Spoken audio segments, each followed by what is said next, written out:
열왕기하 1장 1절에서 12절까지 말씀 교독하겠습니다. 아합이 죽은 후에 모압이 이스라엘을 배반하였더라.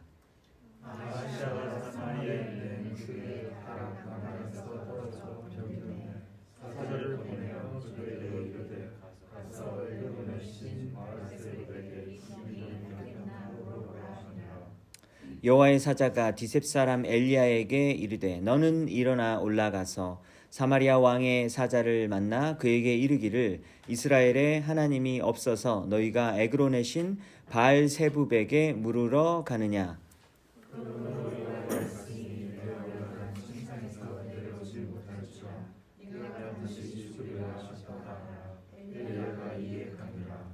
사자들이 왕에게 돌아오니 왕이 그들에게 이르되 너희는 어찌하여 돌아왔느냐 하니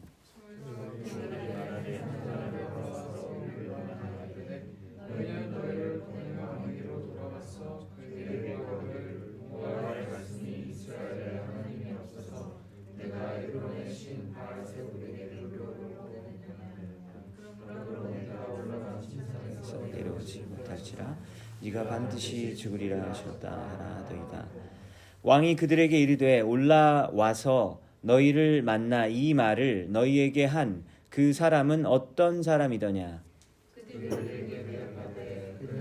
많은 사람인데 허리에 가죽띠를 띠었더이다 하니 왕이 이르되 그는 디셉 사람 엘리야로다. 이에 50부장과 그의 군사 50명을 엘리야에게로 보내매 그가 엘리야에게로 올라가 본즉 산 꼭대기에 앉아 있는지라. 그가 엘리야에게 이르되 하나님의 사람이여 왕의 말씀이 내려오라 하셨나이다.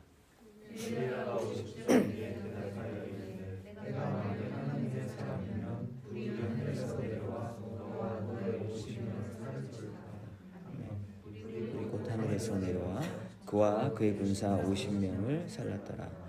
왕이 다시 다른 50부장과 그의 군사 50명을 엘리야에게로 보내니 그가 엘리야에게 말하여 이르되 하나님의 사람이여 왕의 말씀이 속히 내려오라 하셨나이다 하니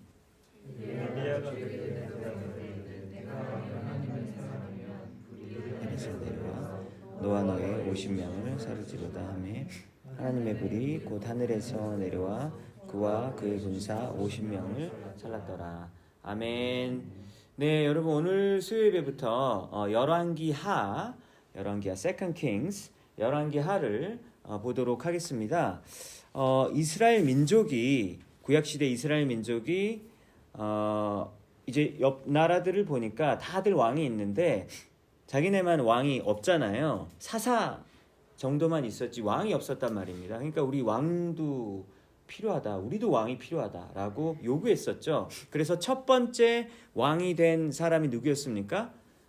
사울 왕이었었죠. 그래서 사울 왕 다음에 다윗 왕 다음에 솔로몬 왕이 있을 때까지 이렇게 세 왕 때에는 나라가 하나였었잖아요. 그런데 솔로몬 왕의 죄 때문에 그 솔로몬의 아들이었던 르호보암이 남쪽 유다를 세우고 솔로몬 왕의 부하였던 여로보암은 북쪽 이스라엘의 10지파를 데리고 나가서 나라가 우리나라처럼 이렇게 남북한이 나눠지듯이 이렇게 나누어지는 일이 구약 시대에 벌어지게 되었죠.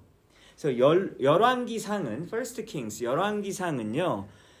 그 솔로몬의 통치부터 북이스라엘의 아합 왕 때까지 한 120년 정도 되는 역사를 기록한 책이 열왕기상입니다.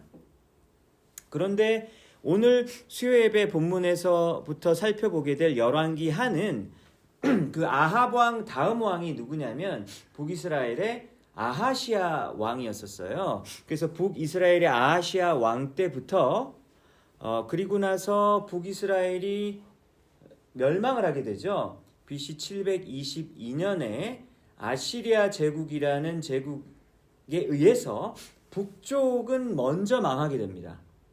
그렇죠? 그래서 북쪽 이스라엘의 마지막 왕이 호세아 왕인데 호세아 왕 때 망하게 돼요. 남쪽은 아직 붙어 있어요. 생명이 붙어 있어요. 그래서 남쪽 유다는 그때부터 조금 더 한 150년 정도 더 지속됐습니다. 그래서 마지막 왕이 누구였었습니까? 에레미야 선지자 우리 할 때 배웠었죠? 남유다의 마지막 왕인 시드기야 왕 때, 그때 BC 586년에 바벨론 제국에 의해서 남쪽 유다가 망하게 되죠. 그래서 열왕기하가 언제부터 어디까지라고요? 북이스라엘의 아하시아 왕 때부터 북이스라엘 망하고 남유다 시드기야 왕 때까지, 이렇게 한 270여 년 정도에 되는 역사를 기록한 책이 열왕기하인 거예요. 그러니까 우리가 열왕기하를 이제 시작하는데 열왕기하가 뭐야? 라고 이런 생각이 사실 들 수 있잖아요.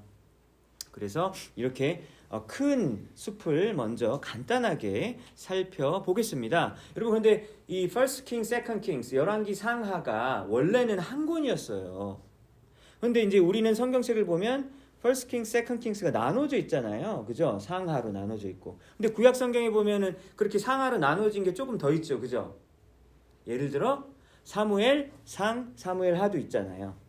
그리고 역대상, 역대하도 있잖아요. 그쵸? 그러니까 이렇게 상하로 나눠진 책이 3권이나 된단 말입니다. 근데 그 책들이 다 원래는 한 권이었어요. 근데 왜 지금 이렇게 반으로 쪼개놨지? 라는 생각이 여러분 들지 않습니까? 근데 여러분, 구약 성경은 어느 언어로 원래 기록이 되어 있죠? 히브리어로 되어 있잖아요. 그런데 이제 시대가 한참 지나고 나서 그리스 제국, 이제 로마 시대 때 이제 그리스어가 그쪽 지역에 공용어로 많이 쓰였지 않습니까? 그런데 이제 성경은 여전히 히브리어로 되어 있다 보니까 그리스어로 이제 접근하기가 너무 힘든 거예요. 그래서 히브리어 성경을 그리스어로 바꾸는 작업이 일어났어요. 그걸 70명 정도 되는 사람들이 번역했다 그래서 70인역 성경이라고 합니다.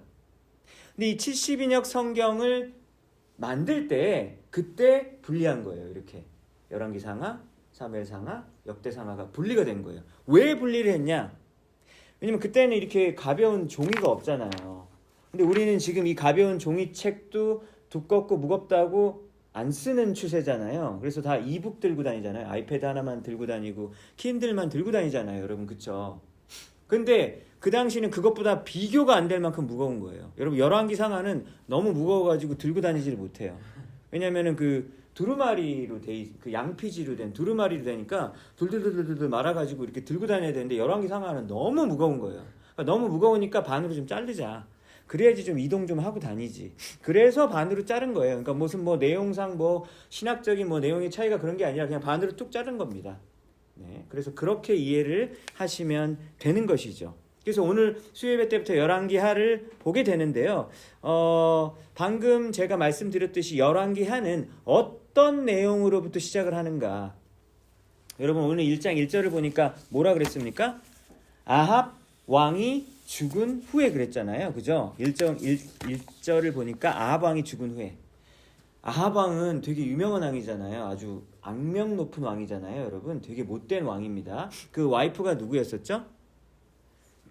이세벨, 그 제세벨, 이세벨이었습니다. 그러니까 이 부부가 그 나라를 완전히 망친 그런 부부죠. 그래서 북이스라엘을 완전히 그 바알 숭배를 할 수 있도록 이렇게 이끌어간, 아주 망하게 만든 그런 왕이라고 할 수 있죠. 근데 그 아합 왕이 죽은 다음에 그 다음 왕이 나오는데요. 아합 왕의 아들이었던 아하시아가 왕이 되었더라라고 되어 있는데요. 아합 왕이 죽은 다음에 어떤 일이 벌어졌습니까? 1절을 보니까 모압이라는 나라가 이스라엘을 배반했대요. 여러분, 아까 기억나시죠? 북이스라엘과 남유다라 그랬잖아요. 그럼 아합 왕은 뭐죠? 북이스라엘의 왕이잖아요. 그렇죠? 그래서 북이스라엘의 아합 왕이 죽은 다음에 좀 강력한 왕이 죽으니까 그 옆에 있었던 나라가 이제 길을 펴는 겁니다. 그리고 열왕기상의 이제 기록을 보면 모압이라는 나라가 북이스라엘에 이렇게 세금을 상납했다, 조공을 상납했다라는 이야기가 나오게 되는데요. 아합 왕이 죽은 다음에 어떻게 됐습니까? 이제부터 우리 안 내라고 하는 거죠. 그래서 모압이 배반을 하는 일이 벌어지게 된 겁니다. 그러니까 북이스라엘 입장에서는 수입이 줄어드니까 굉장히 좀 힘든 시절이 되겠죠. 그러니까 이렇게 힘든 시국에 아하시아가 그 아들로서 왕이 되었는데, 또 이 아하시아 왕에게 어떤 일이 벌어졌습니까? 2절을 보니까 다락 난간에서 떨어져 가지고, 그러니까 2층짜리 이렇게 건물에서 왕이니까 이제 살고 있었는데 뚝 떨어진 거예요. 그러니까 높은 데서 뚝 떨어진 겁니다. 그래서 크게 다쳐서 결국은 나중에 보니까 이제 죽게 되는, 그러니까 이 떨어지게 돼서 죽게 되는 일이 벌어지게 됐다라고 하는 것이죠. 그러니까 뭐 떨어져서 뼈가 부러졌는지 아니면 이 뼈가 부러진 거를 그 당시 의술이 뭐 이렇게 대단히 뛰어나지 못하니까 뭐 제대로 뭐 관리를 못 해가지고 죽게 되었는지 아니면 뭐 장기가 파손이 됐는지 알 수는 없어요. 하지만 왕이 시름시름 앓다가 결국 죽게 되었다라고 하는 겁니다. 여러분, 병상에 누워 있었던 이 아하시아 왕이 어떤 일을 했습니까? 지금 너무 아픈 거예요. 너무 아프고 자기의 몸 상태를 보니까 이게 보통 병이 아니랄 거라는 거를 이게 느끼게 된 거죠. 그래서 이때 이 어려운 이 개인적인 이 어려운 때에 자기의 부하를 에그론이라고 하는, 에그론이 이제 도시 이름인데요. 에그론이 어떤 도시냐면 필레스타인, 블레셋 나라의 한 도시 이름이 에크론인데요. 그 에크론의 도시의 신이 바알세붑이었어요. 바알세붑. 그러니까 바알세붑 그 신에게 가서 내 병이 나을 수 있는지를 알아보라라고 부하를 보낸 거죠. 그래서 예를 들면 연예인들이 여러분 점집에 가는 거 아시죠? 연예인 뭐 다 가는 건 아니겠지만 연예인들이 점집에 가가지고 용한 점집에 가서 물어본대요. 내가 언제 뜨냐고. 그렇게 물어본다 그러잖아요. 그래서 2026년에 그때 동쪽에 기린이 찾아와서 막 이러잖아요. 그죠? 그러니까 그런 식으로 이렇게 바알세붑 신에게 찾아가서 내가 죽을지 살지를 이것 좀 알아오라고 부하를 보낸 거예요. 근데 여러분, 이 바알세붑은 무슨 뜻이냐면 문자 그대로 하면 The Lord of the Flies, 그러니까 파리 왕이에요. 파리 왕. 주인? 파리의 주인? 파리의 왕. 그러니까 파리를 파리 아시죠? 네. 그 파리를 신으로 섬기는 거죠.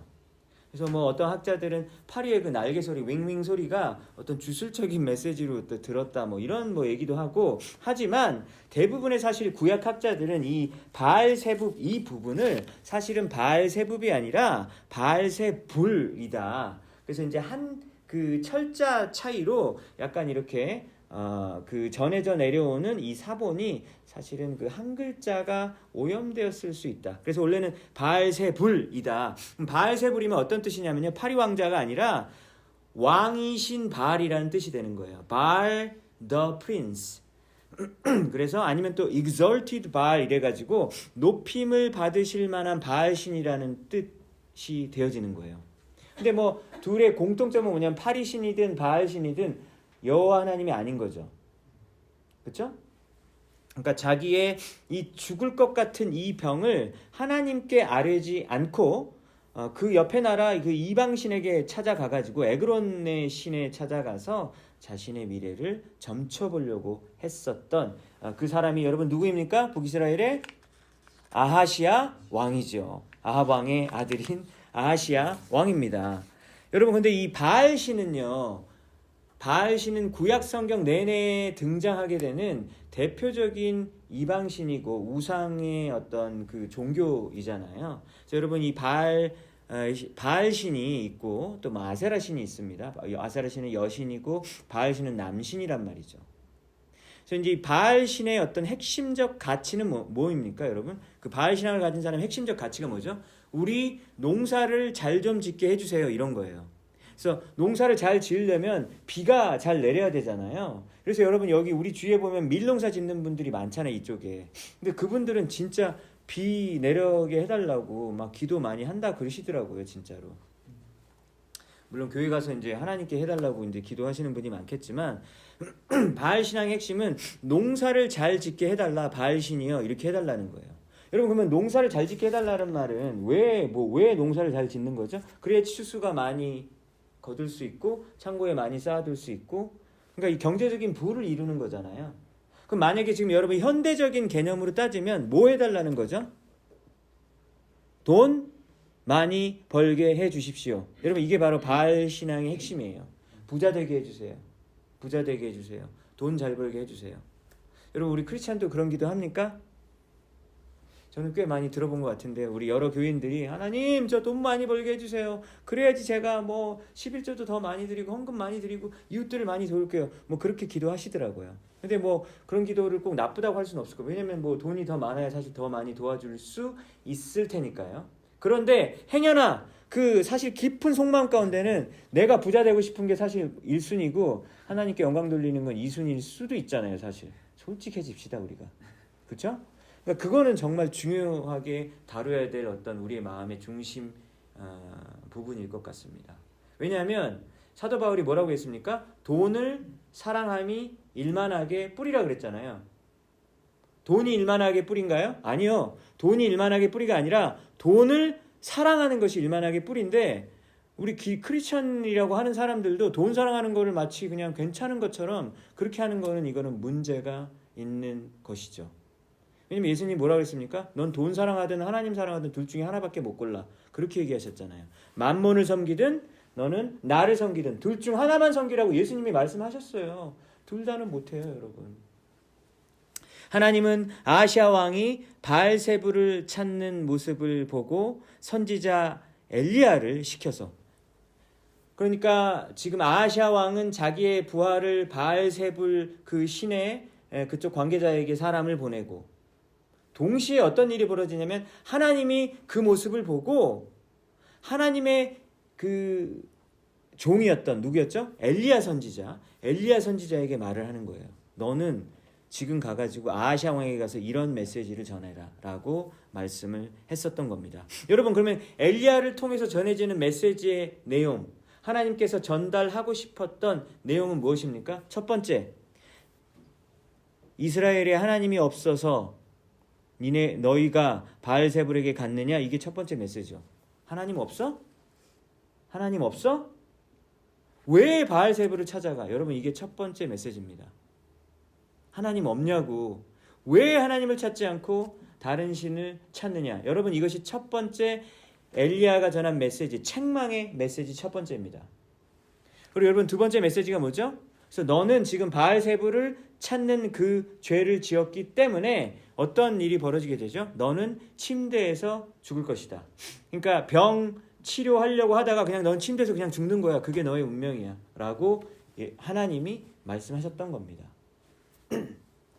이 말을 아하시아가 그 보낸 그 신하들이 바알세불에게 가다가 중간에 엘리야의 또 종들을 만나가지고 그 말을 듣고 다시 왕에게 찾아온 거예요. 왕이 왜 왔어? 바알세불한테 왜 다시 왔어? 그러니까 중간에 가다가 막 털 많은 사람을 만났어요. 막 이러는 거예요. 막 가죽 띤 털 많은 사람 만났다고. 여러분, 이 털 많은 분이 누구시죠? 엘리야가 좀 덥수룩하셨나 봐요. 그래서 이 엘리야의 말을 이 부하들이 아하시아 왕에게 가감없이 전합니다. 여러분, 왕인데 화가 나요, 안 나요? 이런 말 들으면 나겠죠? 근데 만약에 하나님을 똑바로 믿는 왕이면 화를 내면 안 될 텐데 이 아하시아 왕은 하나님을 잘 안 믿잖아요. 그러니까 이제 열받는 거죠. 네가 감히 뭔데 왕한테 이따위 협박을 해, 이렇게 나오는 거죠. 그래서 지금 아하시아 왕은 죽어가면서도 자신이 아직 힘이 남아있다. 내가 니까짓 거에 내가 그런 협박에 내가 당하지 않아 라고 하는 걸 증명하려고 했었던 것일까요? 엘리야를 잡기 위해서 이제 군사를 보내기 시작합니다. 한 번 보낼 때 여러분 몇 명을 보냈죠? 50부장. 50부장은 50명의 군대를 이끄는 리더겠죠? 군사 50명의 그룹을 먼저 보냅니다. 그때 어떻게 됐어요? 엘리야 선지자는 자꾸 하늘에서 불이 떨어지잖아요. 그렇죠? 그래서 50명이 한꺼번에 하늘에서 떨어지는 불을 맞고 다 그 자리에서 사망하고 맙니다. 아하시아 왕은 어떡할까요? 그러면은 진짜 하나님의 이런 무서움을 알고 그때라도 회개하고 돌아왔으면 지난주 주일 말씀처럼 가룟 유다처럼 사실 회복할 수 있잖아요. 근데 그러지 않는 거예요. 그렇죠? 그러니까 마음을 더 단단하게 굳게 하고 고집을 세게 부리면서 그래 나 군사 더 있어 그러면서 또 보내는 거죠. 그래서 50명의 군대를 또 보내서 어떻게 되죠? 또 하늘에서 떨어진 불이 내려가지고 50명이 또 죽게 되는 거예요. 그럼 지금 총 몇 명 죽었습니까, 여러분? 100명이 죽은 거예요, 여러분. 100명이 즉사한 거예요. 그렇죠? 너무너무 무섭잖아요. 근데 아하시아도 이제 지지 않아요. 거의 바로왕 생각나지 않습니까? 그죠? 이집트의 바로왕이 생각나죠? 이제 앉을라 그래요. 그래 누가 이기나 한번 보자. 하나님이 이기나 내가 이기나. 당연히 지죠. 그래서 세 번째 50부장을 보냈을 때 이번에는 어떤 일이 벌어집니까? 50부장이 무서워요. 자기도 이제 아하시아 왕이 명령을 내렸으니까 가긴 가는데 자기도 어차피 불타서 죽을 거 아닙니까? 그러니까 본인이 뭔 죄예요. 너무 무서운 거에서 벌벌벌 떨면서 엘리야 선지자 앞에 가가지고 무릎을 꿇습니다. 제발 좀 살려주세요. 저희는 다른 뜻이 없어요. 살려주세요라고 막 싹싹 비는 거죠. 저희는 잘못이 없습니다. 보내가지고 온 것일 뿐입니다. 라고 이렇게 싹싹 비니까 또 엘리야가 또 하나님의 마음을 가지고 살려주잖아요. 그죠? 살려주고 그때 하나님이 엘리야에게 아하시아 왕에 가는 것을 두려워하지 말라라고 합니다. 왜냐면 이제 엘리야도 그냥 갔다가 아하시아 왕에게 바로 죽을 수 있죠. 왜냐면 엘리야 선지자는 여러분 지난번에 아합 왕과 이세벨 할 때도 이세벨이 죽일까 봐 엄청 무서워했었던 사람인 거 기억나시죠? 좀 약간 되게 용맹한데 또 갑자기 또 겁도 많고 좀 그런 사람이에요. 근데 또 하나님이 괜찮다고 말을 하니까 아하시아 왕 앞에 나가가지고 이게 하나님의 메시지입니다. 뭡니까? 당신 왜 하나님 없어? 왜 물어봤어? 두 번째, 당신은 죽게 될 거다 라고 하는 게 여러분 이것이 바로 오늘 본문의 내용입니다. 여러분 오늘 이 본문 말씀을 통해서 하나님이 어떤 메시지를 우리에게 전하시는 것 같습니까? 제가 봤을 때 이런 메시지를 하나님이 우리에게 주시는 것 같아요. 여러분 기도는 누구에게 해야 하는 것입니까? 하나님에게 하는 거예요. 다른 대상으로에게 기도하는 게 아니에요. 기도는 여호와 하나님 한 분께만 기도하는 겁니다. 여러분 그것이 바로 오늘 분명한 메시지이죠. 아하시아 왕이 병이 들어서 바알세붑을 찾는 그런 행동을 한 것에 대해서 하나님이 너무너무 화가 나셨잖아요. 그러니까 여러분 하나님은요, 하나님 말고 다른 신, 다른 사람, 다른 물건, 다른 그 어떤 것을 찾으면 하나님은 매우 진노하시고 그리고 질투하십니다. 하나님은 질투의 하나님이시잖아요. 우리는 보통 질투가 안 좋은 어떤 어감으로 쓰이지만 하나님의 질투는 좋은 것이죠. 아닌가요?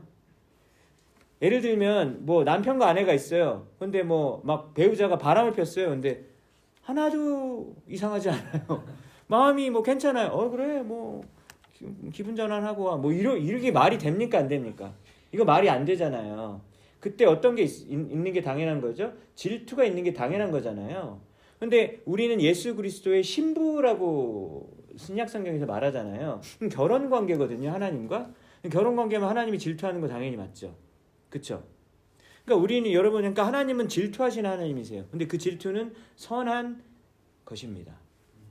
인간의 용어로 질투라고 표현한 것일 뿐인 것이죠. 그래서 여러분 하나님이 엄청나게 진노하셨는데 진노했다라는 걸 오늘 성경 본문에서 어떻게 알 수 있습니까? 첫 번째, 아하시아가 바알세붑을 찾는 것의 그 죄에 대한 대가가 뭐예요? 죽음이에요. 죽음.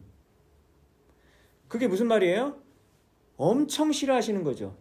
우상 숭배했다고 그에 대한 대가가 뭐라고요? 죽음이에요. 죽음. 그러니까 얼마나 무서운 죄다라고 하는 것을 여러분 하나님이 우리에게 알려주시는 겁니다.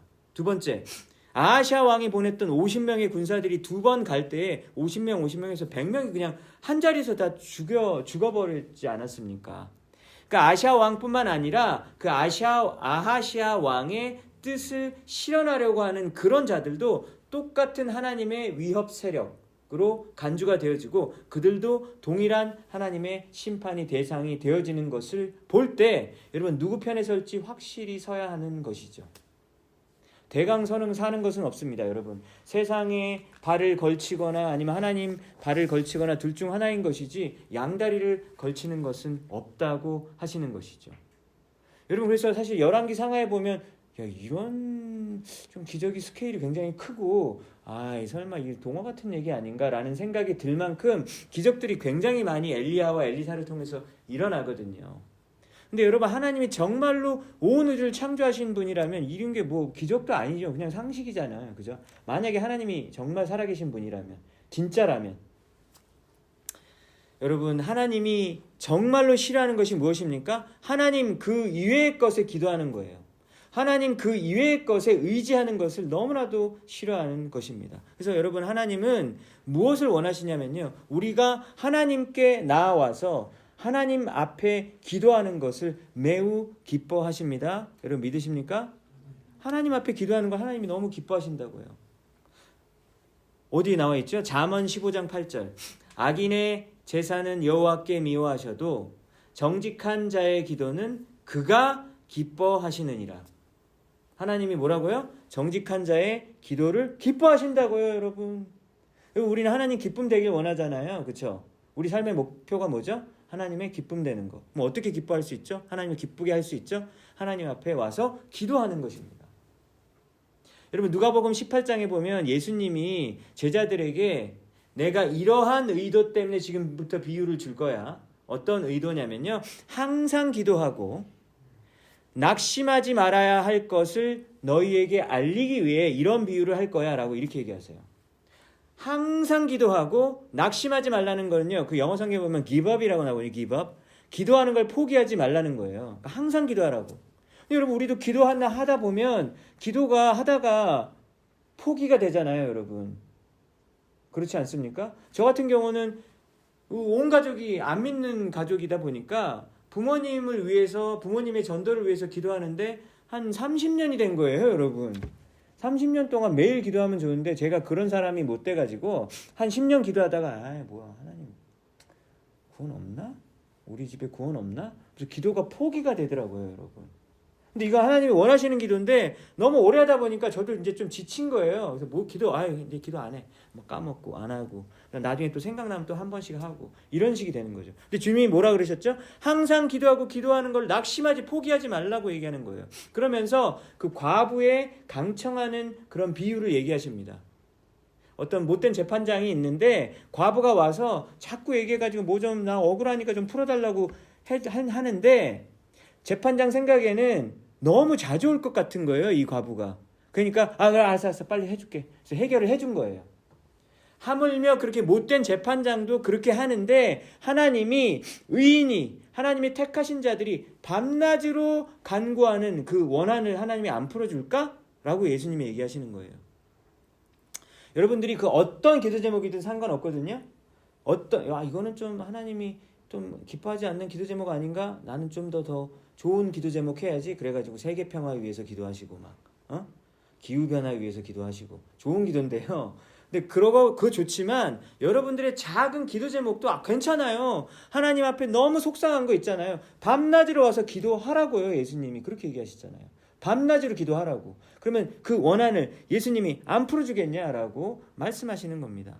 야고보서 4장 2절 3절에서 뭐라고 얘기했습니까? 너희가 얻지 못하면, 왜 우리가 얻지 못하죠? 구하지 아니하기 때문이요. 구하여도 받지 못하면, 우리가 기도해도 못 받을 때가 있어요. 왜 그럴까요? 정욕으로 쓰려고 잘못 구하기 때문이죠. 하나님 저 비싼 집 주세요. 하나님 저 승진시켜 주세요. 맨날 그 기도만 하는 거예요. 여러분, 그거는 진짜 하나님의 영광을 위한 기도예요. 자기 정욕을 위한 기도예요. 본인이 알잖아요. 이기심으로 그냥 나오는 기도라는 거. 그죠? 알죠? 좀 기도 많이 하면 알게 될 거예요. 그러면 못 받는다고요. 이기심으로, 욕심으로 구하는 기도는 못 받고, 하지만 또 우리가 받지 못하는 이유는 뭐라고요? 하나님께 기도를 안 하니까 줄 것도 못 받는다라고 사도 야고보가 이야기했었던 겁니다.